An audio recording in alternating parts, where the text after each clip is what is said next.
Hi, my name is Karen, and I'm an American lay student of Ajahn Suchat, or Pra Ajahn Suchat Abhijato, who has given me the very special honor of being asked by him to record this book for you.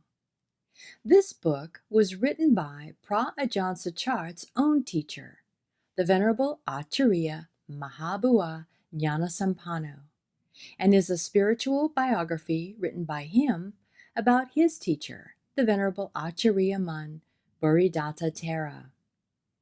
The title of the book is Venerable Acariya Mun Buddhadatta Thera, a spiritual biography by Acariya Mahabhuwa Nanasampanno, and it was published in 2005, translated into English by Bhikkhu Dick Silaratano. If you would like to learn how to download or get a hard copy of this book, or a list of which pages or chapters are read on each separate recording, please listen to the beginning of the first recording of this book. This book, in any form, is to be given away for free. Any ads you may see or hear in this recording have been put there by the platform you are using to listen or view with, for its own revenue, in exchange for letting us use their platform for free.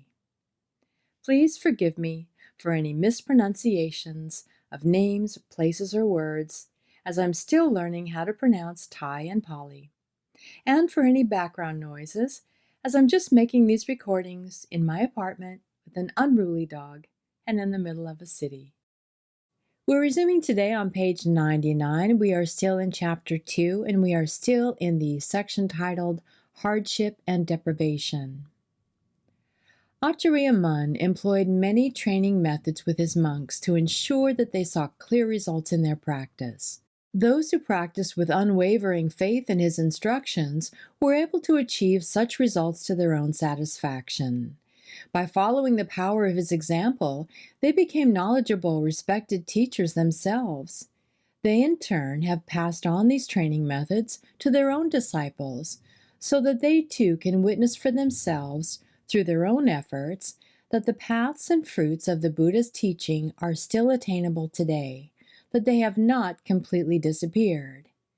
When looking at the life he lived and the methods he employed in training others, it is fair to say that Acariya Mun followed a practice of deprivation.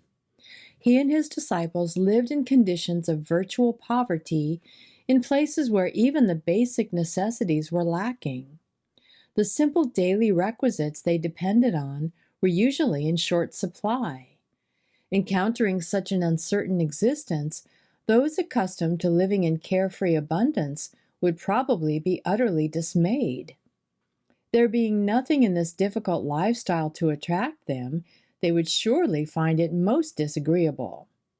But the monks themselves, though they lived like prison inmates, did so voluntarily for the sake of Dhamma. They lived for Dhamma and accepted the inconvenience and hardship associated with its practice. These conditions, which are seen as torture by people who have never submitted to them, were actually a convenient spiritual training ground for the monks who practiced in this way. Due to their determination to endure hardship and poverty, it is appropriate to call this the practice of deprivation, for such living conditions naturally go against the grain. Monks had to literally force themselves to live in this way. During all their normal daily activities, they were required to resist the physical and mental pressure to simply follow their natural inclinations. Sometimes it was necessary to endure days of fasting and hunger for the purpose of accelerating the practice of meditation. These periods, when monks abstain from food altogether despite their hunger, are days of uninterrupted dedication to the practice. The physical discomfort at such times is obvious, but the purpose of enduring hunger is to increase mental vigilance. In truth, fasting is a very suitable method for certain temperaments. Some types of people find that if they eat food every day, their bodies tend to be vigorous, but the mental endeavor, meditation, fails to progress. Their minds remain sluggish, dull, and timid, so a solution is needed. One solution is to try either reducing the intake of food each day or going without food altogether, fasting, sometimes for a few days, sometimes for a longer period, and carefully observing all the while the method that gives the best results. Once it becomes apparent that a certain method is suitable, that method should be pursued intensively. For instance, should a monk discover that fasting for many days at a stretch is suitable to his temperament, then it's imperative that he accept the necessity of following that path. Though it may well be difficult, he must put up with it because he inevitably wants to gain the appropriate knowledge and skill to go beyond dukkha. A person whose temperament is suited to long-term fasting will notice that the more he fasts, the more prominent and courageous his heart is in confronting the various objects of the senses that were once its enemies. His mental attitude is bold, his focus sharp. While sitting in samadhi, his heart can become so absorbed in Dhamma that it forgets the time of day. For when the heart contacts Dhamma, there is no longer any concern with the passage of time or pangs of hunger. At that time, he is aware only of the delight experienced at that level of Dhamma which he has achieved.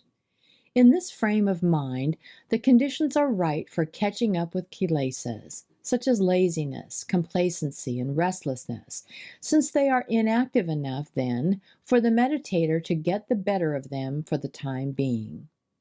If we hesitate, waiting around for a more auspicious time to tackle them, the kilesas will awaken first and give us more trouble. It's quite likely we'd be unable to handle them then.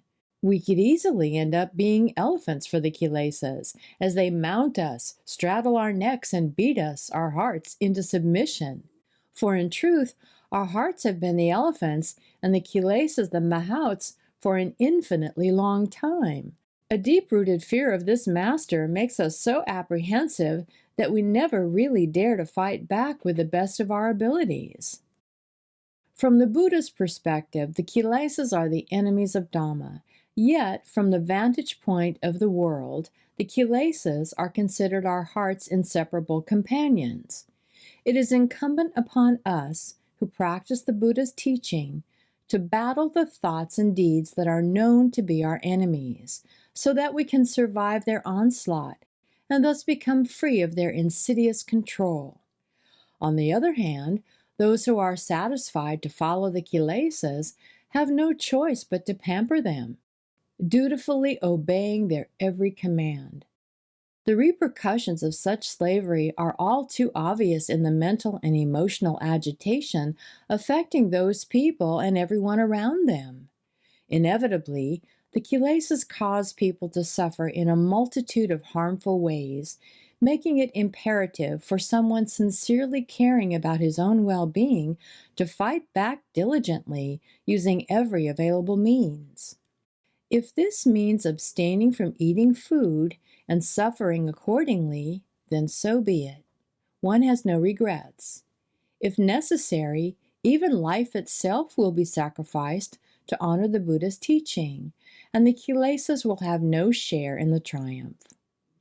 In his teachings, Acariya Mun encouraged his monks to be courageous in their efforts to transcend the dukkha oppressing their hearts.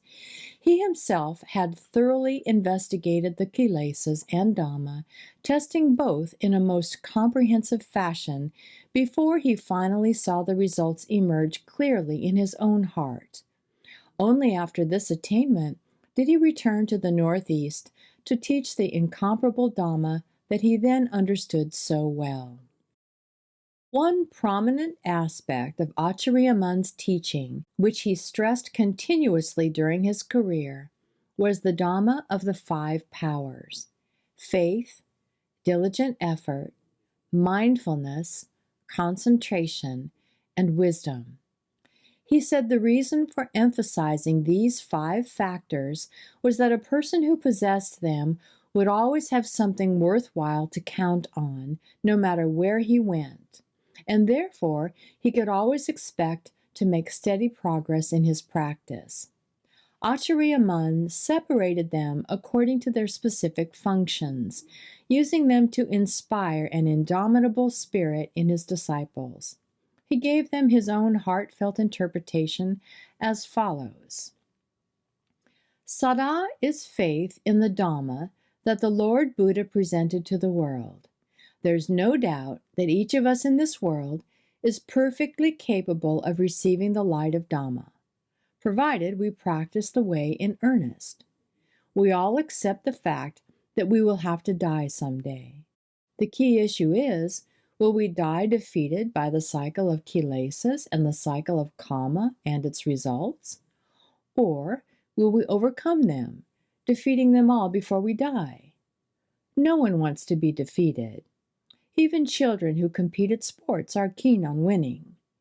So we should rouse ourselves and not act as if defeated already. The defeated must always endure suffering and anguish, accumulating so much dukkha that they cannot find a way out. When they do seek escape from their misery, the only viable solution seems to be, it's better to die. Death under those conditions is precisely defeat at the hands of one's enemy. It is a result of piling up so much dukkha inside that there's no room for anything else. Positive results cannot be gained from abject defeat. If we are to die victorious, like the Lord Buddha and the Arahants, then we must practice with the same faith, effort, and forbearance as they did. We must be mindful in all our bodily and mental activities as they were. We must take our task very seriously and not waver uncertainly like someone facing a crisis without mindfulness to anchor him. We should establish our hearts firmly in those causes that give rise to the satisfactory results that the Buddha himself attained. The sasana is the teaching of a great sage who taught people that they too can develop wisdom in all its many aspects. So we should reflect on what he taught. We should not wallow in stupidity, living our whole lives in ignorance. No one considers the word stupid to be a compliment. Stupid people are no use. Adults, children, even animals. If they are stupid, they are hardly any use at all. If we remain stupid, who's going to admire us for it? We should all analyze this matter thoroughly to avoid remaining bogged down in ignorance. Wallowing in ignorance is not the way to overcome dukkha, and it is definitely not becoming for a Dhutanga monk who is expected to skillfully analyze everything. This was Acariya Mun's own personal interpretation of the 5 powers. He used it effectively in his own practice and taught it to his disciples as well. It is excellent instruction for inspiring mindfulness and wisdom, and an uncompromising attitude toward practice. It is highly suitable for Dhutanga monks who are fully prepared to compete for the ultimate victory in the contest between Dhamma and the kilesas. This ultimate attainment is the freedom of Nibbana, the long-wished-for supreme victory. And we're going to go ahead and end there today, even though this recording is a little bit shorter, because that is the ending of the section titled Hardship and Deprivation. We're still in Chapter 2. And the next recording will start fresh at the beginning of the next section titled Graduated Teaching, also on page 103, about in the middle. Until then, with metta, bye-bye.